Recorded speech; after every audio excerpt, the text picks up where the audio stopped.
If you're an expat in Switzerland with a solid income but a messy mix of accounts, pensions, investments scattered across countries, I've been exactly where you are. I've lived and worked in 5 countries and my finances were all over the place until I followed 5 essential steps that changed everything. Whether you're new to investing or already have assets, this video will help you simplify, strategize, and finally feel in control to grow your portfolio for retirement, whether you retire here in expensive Switzerland or if you decide to retire somewhere else. Hey, I'm Aysha van der Peer. I'm a cross-border investment specialist in Zurich, Switzerland, with 20 years in finance and a background that spans New York, Dubai, Amsterdam, Munich, and the UK. On this channel, we dive into the financial questions that matter most to high-earning expats and anyone managing their finances across several countries. The first thing you want to do is to make an inventory of what you already have, because what gets measured gets managed. This doesn't have to be complicated. Just do it on a Google Sheet, for example.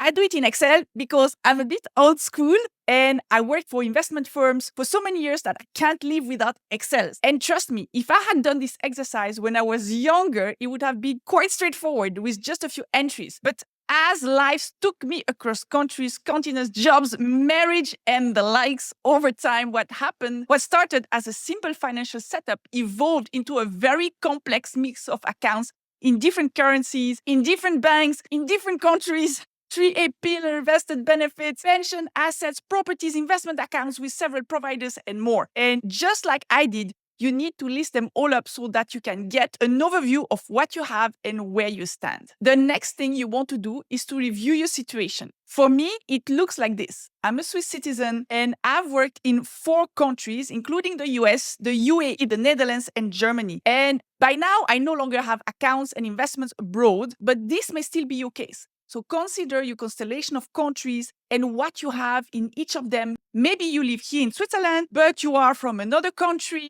You spend time abroad contributing to Social Security in the UK, for example. You might even be an American citizen. Bless you. And I'm saying that because it comes with so many complications when you try to invest and plan for retirement over here. You also want to consider your age. I feel like at some point I was 32. And then the next day I woke up and I was 43. And you want to look at your pension situation. Are you contributing to a pension fund? Do you have years in your adult life when you didn't contribute to a pension fund and Social Security? Where do you stand now in terms of retirement capital? Inside my paid program, I have a calculator that helps our participants see where they stand so that they can have the peace of mind that they are on track, or more often than not, they know where they stand so they can catch up as needed while they still have time. And you want to look at your tax situation. What is the tax rate where you live? This is important because even if you don't plan to move, you need to factor taxation in whenever you invest or make other important life decisions. Because I can tell you, for me and for all good investors, taxation is one of the very first criteria for any kind of decisions. And I know that might sound weird, but quite honestly, that's how you can recognize a good investor from the masses. And that's also one of the many reasons I finally made the decision to move to Canton Zug very soon. That's another topic. Now, let's move on to your vision. Where and when and how do you want to retire? Do you want to stay here in beautiful but expensive Switzerland? Or do you want to move back to your home country or move to a sunny country or some more exotic place? On my end, because I know that I want to make sure I can spend the summer months in Switzerland and the winter months in a warm country when I retire, this helps me plan for this. And do you want to retire early? Side note on that, though, most people want that, but quite frankly, it's quite hard to achieve unless you, one, invest proactively in the best way possible for a long time. See more info on how to do that in the description below. Or you choose a lifestyle that's very affordable, possibly in a low-cost country. In any case, even to retire on time, if you want to keep your nice lifestyle in retirement, this requires some serious planning and investing. And maybe part of your vision is to create generational wealth so that you can support your kids with a down payment for a home and leave them assets once it's time for you to go. But obviously, you also need to consider the reality of things. How much do you have now? Take into consideration your savings, investment, properties, and pension funds. How much do you need to invest every month to ensure your portfolio will generate enough to top up your pension benefits so that you can sustain a good lifestyle in retirement?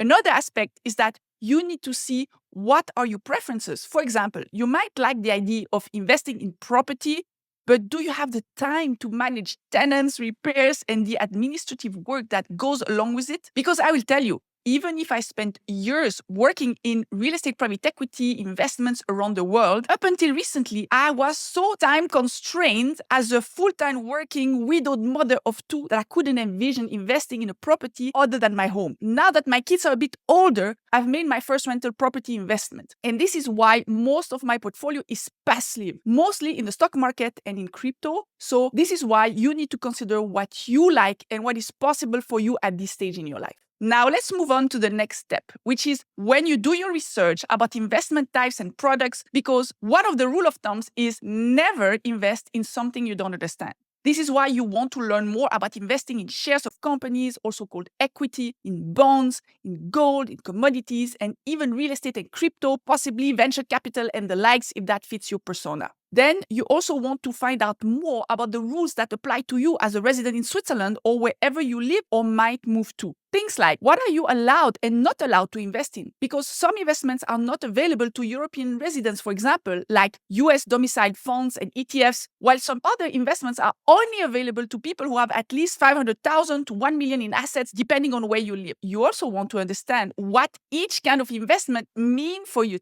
taxes and how you can invest in the most tax optimized way. And I would highly encourage you not to only rely on standard, politically correct information from the web, because there are a lot of nuances and it's quite hard to find the rules that work cross borders for expats. And you also definitely shouldn't rely on the information that comes from traditional players like the banks, insurance companies, and pension funds, because not only they will only give you the official version of things, they will certainly only share with you information that help them get you into the expensive yet underperforming investment and retirement products that are anyway rarely well suited for expats because they don't work on a cross-border basis. And there are some good books out there, and they may help you understand how to invest in general, but they don't cover the technicalities like which provider to choose, how to place transactions, as well as tax and pension rules, especially when you invest and own assets in a multi-country context.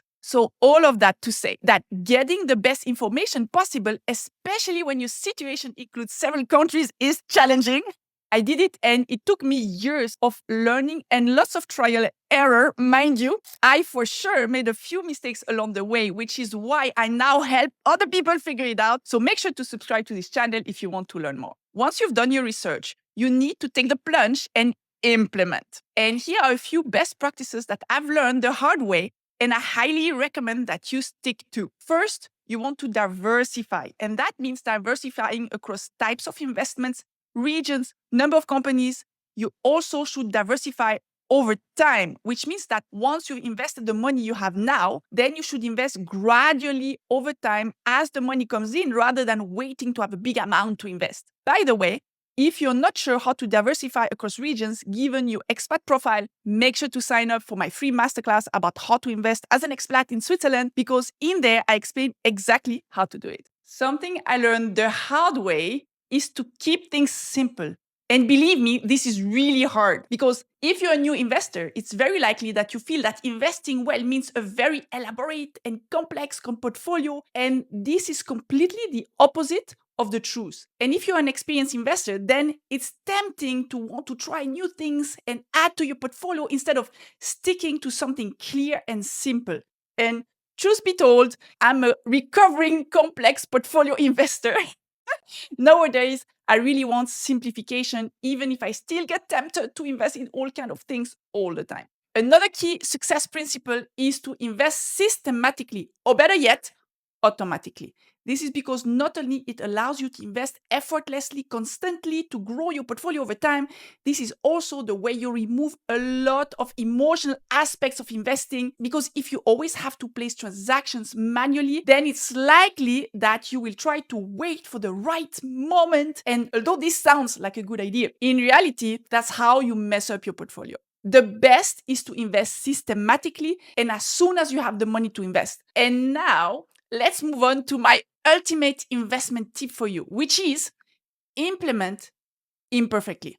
Because it's not enough to have a plan. Then you actually need to implement it. And lots of people come to me, they've paid 5,000 or more to get a financial plan from some Vontobel service or the likes, and somehow they haven't implemented a thing. Usually that's because they don't really understand what's in the plan, and this makes them feel uncomfortable, but also they just want to be sure that they have the perfect plan before taking the leap. And this is a myth. Here's a quote that I love. A good plan violently executed now is better than a perfect plan executed next week. Although I'm not sure about the word violently, but you got my point. Your plan will never be perfect. It just needs to be good enough. So implement imperfectly to get started. And once you'll be more experienced, you'll be able to make a few tweaks as needed. And while making adjustments to your long-term plan as you go is okay, in the grand scheme of things, I do my very best to stick to my long-term plan. And so should you, because it's easy to get sidetracked by what keeps happening in the economy, the financial news, drama at your job, things like the Iran war, the Gaza war, the Ukraine war, Trump's latest crazy announcements or tweets, de-dollarization, etc. The reality is that, like Winston Churchill famously said, you will never reach your destination if you stop and throw stones at every dog that barks. So simply stick to your long-term overall strategy and only make minor adjustments from time to time as you become more knowledgeable and more experienced. Let me leave you with this. Yes, investing well initially takes some work to research, learn, and implement, but once this is done, keeping it going can be very time efficient when done right, obviously, like 15 minutes per month or even less. And the longer you wait before tackling this important part of your life, the less likely you will be able to retire the way you envision, at the age you want, where you want, and with the financial comfort you are used to. And if you want my help to streamline the entire process from assessing your situation, doing the research, and implementing, then check the description below for more information. And if you want more tips, you can always subscribe to this channel. I plan to create more videos like this about the financial challenges that high-earning expats and those otherwise living in a multi-country context face. Thank you so much for watching, and I see you in the next one.